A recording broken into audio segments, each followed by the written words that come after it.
There's something I have noticed after 86 years on this earth. Most people spend their whole lives waiting, waiting to feel less afraid, waiting for things to settle, waiting for the day when life finally becomes what they always believed it was supposed to be. And that day never comes. Not because life has failed them, but because they have been searching for peace in the wrong direction entirely. I spent 40 years making this same mistake. 40 years studying ancient wisdom, sitting in silence, breathing cool mountain air. And still, for much of that time, I was waiting. Waiting for something inside me to grow quiet. Today I want to share 6 lessons that finally, slowly, showed me where to look. They are not complicated lessons. They are not new. But they took a very long time to understand all the way down, not just in my mind, but in my bones.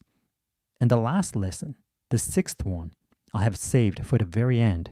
It is the one I resisted most stubbornly, the one that took the longest to arrive. And I believe it may be the most quietly freeing thing I have ever come to understand. Stay with me. By the time this conversation ends, I want you to have 6 small truths to carry with you, not rules, not commandments, just ways of seeing that may make the days feel even slightly a little lighter, a little more your own. You do not need to be a monk to use them. You only need to be willing to look honestly at your own life, which I think you already are, or you would not be here. And the 6th lesson, the one I call the hardest gift, I have kept for the end deliberately. The others will prepare the ground. They will help it arrive more gently. I am Master Ming, and I am very glad you are here. If these conversations bring you some peace, I would be honored if you stayed close. Consider subscribing, and we will walk this path together. Lesson 1. Suffering is not a sign that you did something wrong. The first lesson is this. Many years ago, a young man came to sit with me. He had lost his business. His marriage had ended. He was not yet 40, and he sat across from me with a face that looked much older than that. After a long silence, he said, "Master Ming, what did I do wrong?" He was not asking about the business. He was not asking about the marriage. He was asking why life had chosen to hurt him. I sat with that for a moment because it is a question I had asked myself many times when I was younger. Then I said to him, "The rain does not fall on you because you deserve it. It falls because that is what rain does." He did not like this answer at first. Most people do not. We have absorbed, somewhere deep inside, the idea that pain is a punishment, that if you live carefully enough, if you make the right choices, life will spare you. But it will not. And this is not a cruel truth. It is actually a freeing one. Suffering is not a verdict on your character. Every person who has ever walked this earth, the wisest, the kindest, the most careful, has known grief, has known loss, has known the weight of pain that settles on your chest in the dark hours of the night. You are not being punished. You are being human. Now, please, if you are in pain, seek help. Now rest. Take your medicine. Let people who love you sit near you. And there is no wisdom in suffering alone when support is available. But there is a particular layer of suffering that comes not from the pain itself, but from fighting the fact of it, from asking why me again and again, from believing your hurt is evidence of some deep flaw in who you are. When you can release that question, even slightly, even for one breath, Something loosens. The energy you were spending fighting reality becomes available for rest, for healing, for being present to what is actually here. If you are hurting today, I want to say this to you plainly. You did not do something wrong. Life is simply living itself through you, and you are still here. That alone, the fact that you are still here, still reading, still willing to look at things honestly, tells me something about your strength. Do not underestimate how much courage that takes. The second lesson follows from this one, because once we stop blaming ourselves for our pain, we often find something else waiting, something we may have been carrying even longer, something quieter, but no less exhausting. We find worry. Lesson 2. Most of what you worry about will never happen. The second lesson is this. I was not always a calm man. I want you to know that clearly. When I was in my 30s and 40s, I was a worrying man. I worried about the monastery, the students in my care, whether I was teaching correctly. I would lie awake, building entire futures in my mind, futures full of disaster, futures where everything unraveled. And then decades passed. I looked back at all those imagined catastrophes, all those vivid, convincing disasters I had rehearsed in the darkness. Almost none of them came to pass. Some things went wrong, of course. Life is life.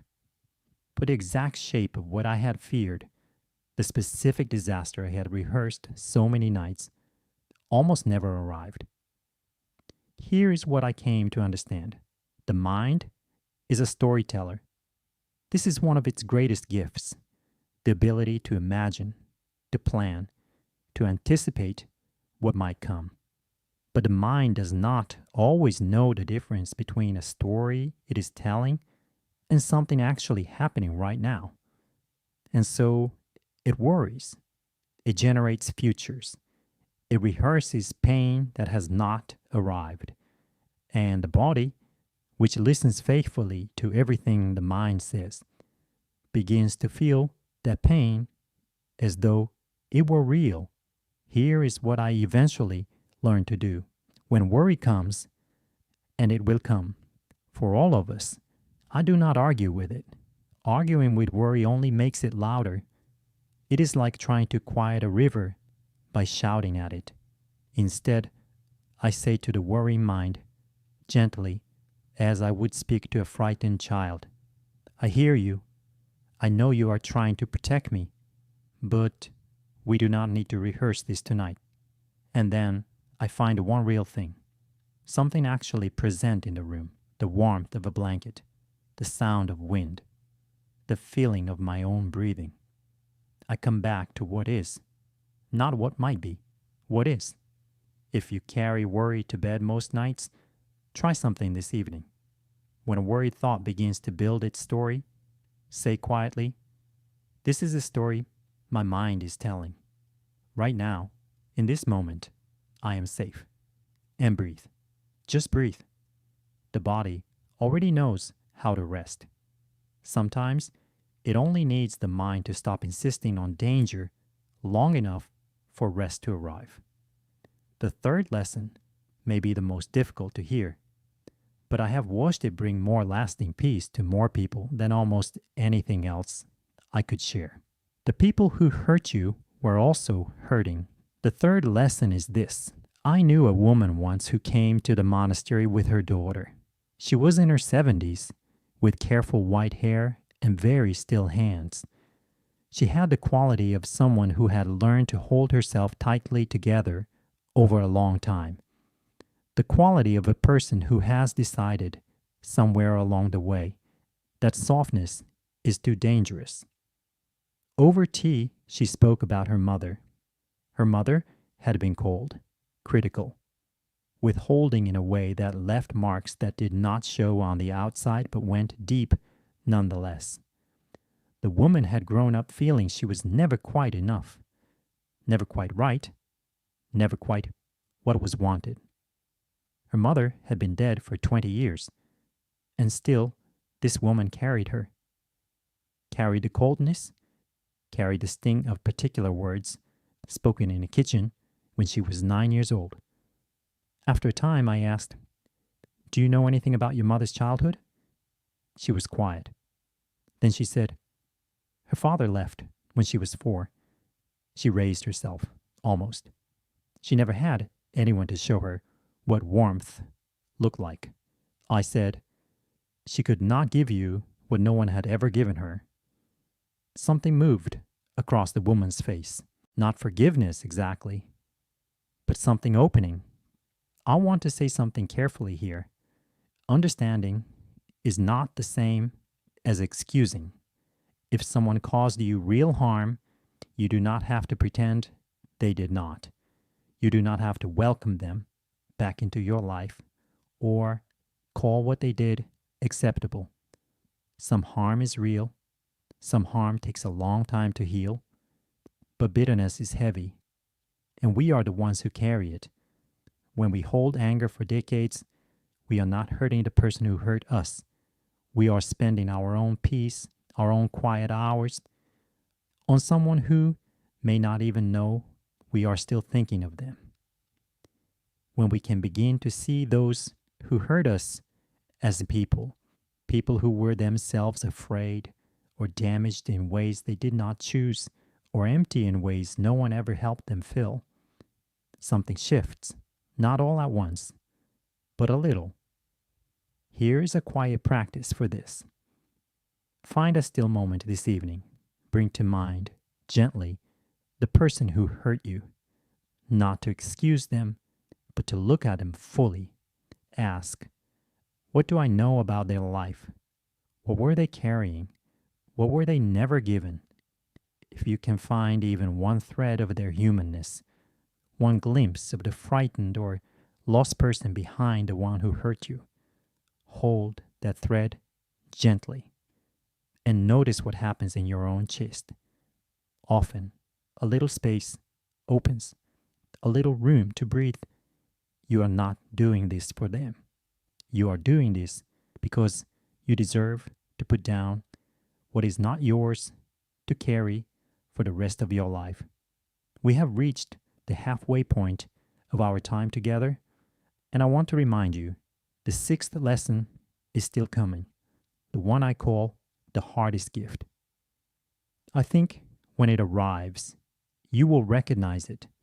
It may already be somewhere at the edge of your own understanding, waiting to be named.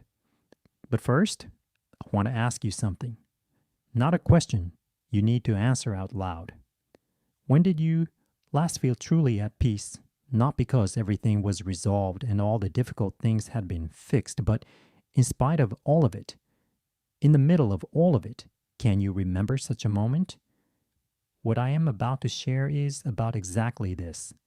How some people find peace not after their struggles are finished, but while they are still in them. This is not luck. It is a skill. Lesson 4. Contentment is a skill, not a reward. The 4th lesson is this. When I was a young monk, there were 2 older monks who had lived nearly identical lives for many decades. The same small room, the same plain food, the same rhythm of work and prayer and silence, the same seasons passing the same windows year after year. One of them was among the most peaceful people I have ever encountered. The other was quietly, steadily miserable, not dramatic about it, but something in him felt, always, that things were slightly less than they should be. I puzzled over this for years. How could 2 people live the same life so differently? Then one evening, I noticed the peaceful monk, sitting quietly before bed, speaking softly to himself. I asked him what he was saying. He told me, I am counting what is enough. Not what was wonderful, not what was perfect, just enough. Enough food, enough warmth, enough quiet, enough of this day.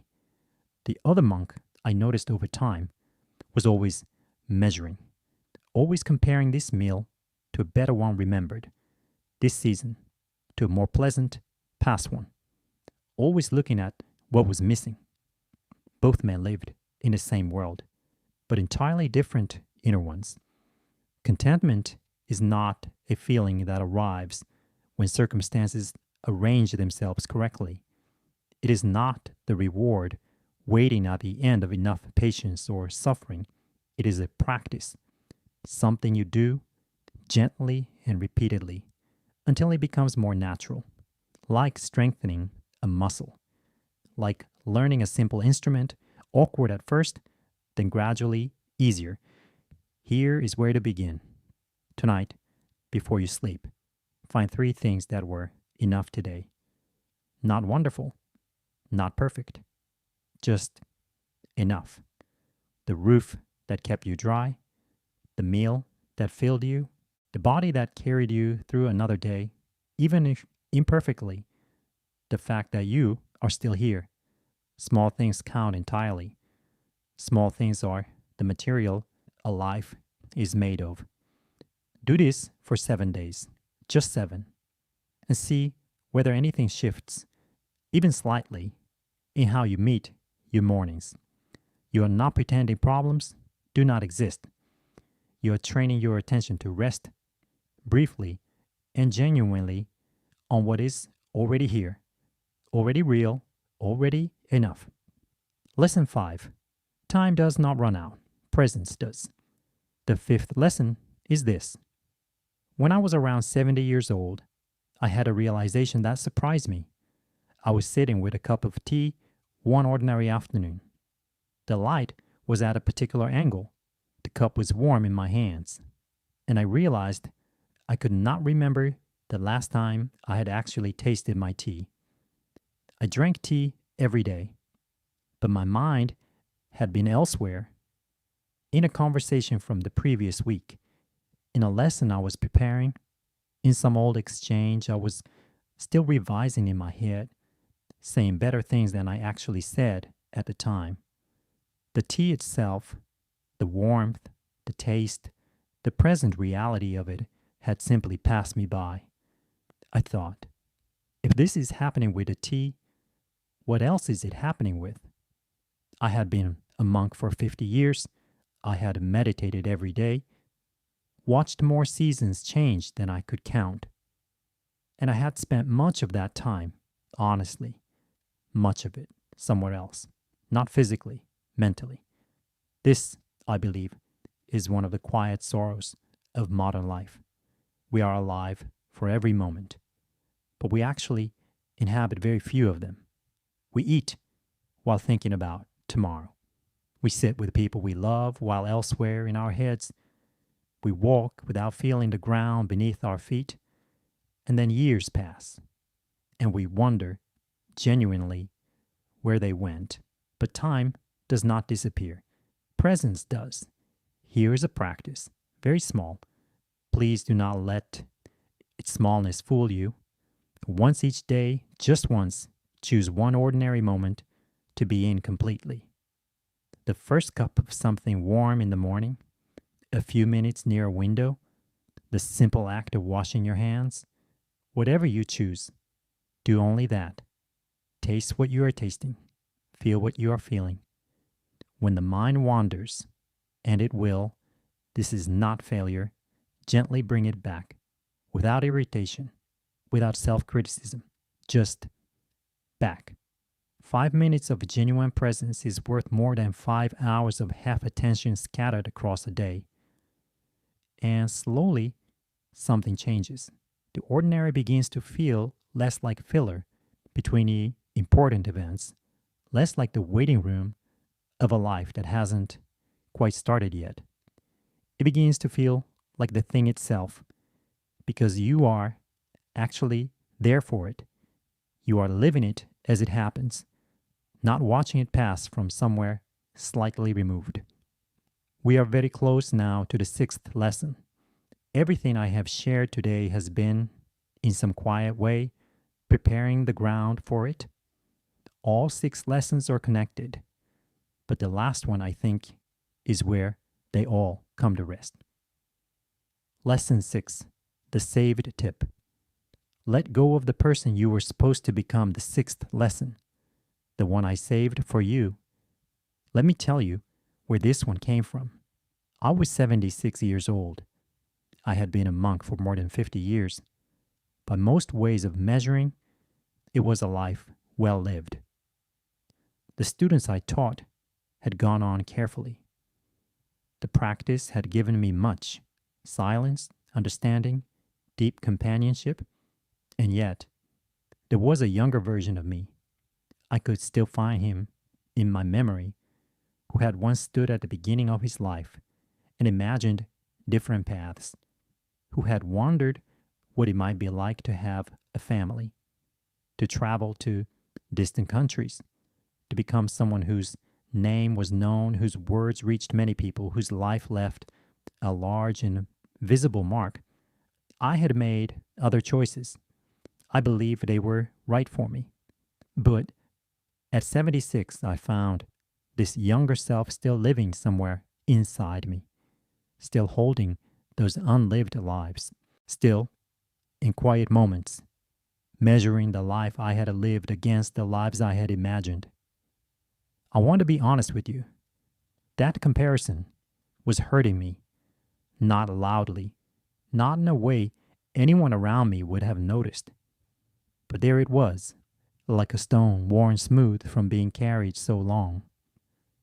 The quiet ache of the person I was supposed to become. I do not think I am alone in this. I think many people carry a ghost version of themselves through their lives.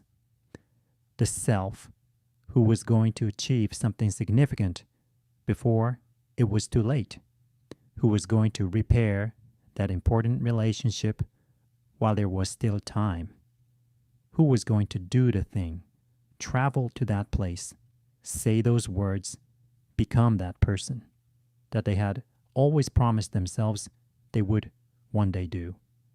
And we measure our real life against this ghost. And the real life usually loses because the imagined life has no inconvenient reality to limit it. It stays perfect. It never has to encounter the morning or the weather or the body's limitations or the way things actually are. This is one of the most silent sources of suffering I know. Here is what I eventually learned to do. I began to look slowly, honestly, at the life I had actually lived. Not the imagined life, the actual one. I looked at the students who had come frightened and left a little steadier. I looked at the mornings of silence that had, over decades, taught me something about stillness I could not have learned any other way. I looked at the rivers I had sat beside in different seasons, the meals shared, the small kindnesses exchanged with people whose faces I still carry.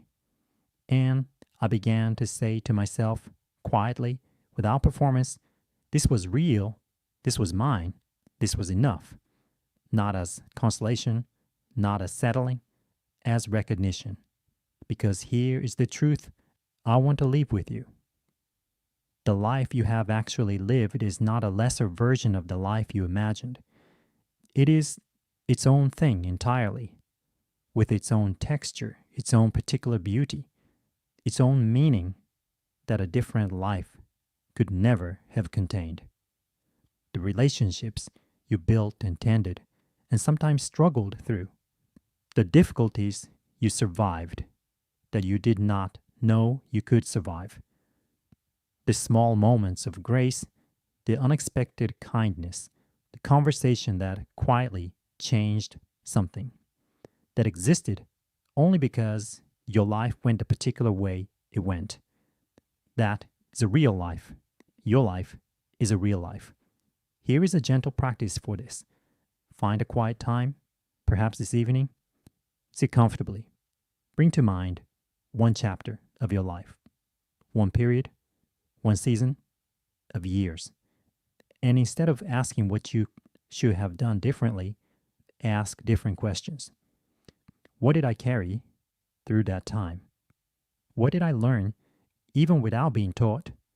Who was I slowly becoming, even without knowing it? What did I give, even imperfectly? Sit with what comes. Because what you will find, I believe, what I found when I was finally willing to look honestly, is not a life that failed to be what it was supposed to be, but a life that was, in its own layered and imperfect and real way, exactly what it was. And there is peace in that. Slow peace, the kind that does not arrive all at once, the kind that comes in like morning light, so gradually you almost do not notice until the whole room has changed. But it comes. I promise you, it comes. 6 lessons. Suffering is not punishment for who you are. Worry is mostly a story, not a prophecy. The people who hurt you were themselves hurting. Contentment is something you practice, not something you receive. Presence matters more than time.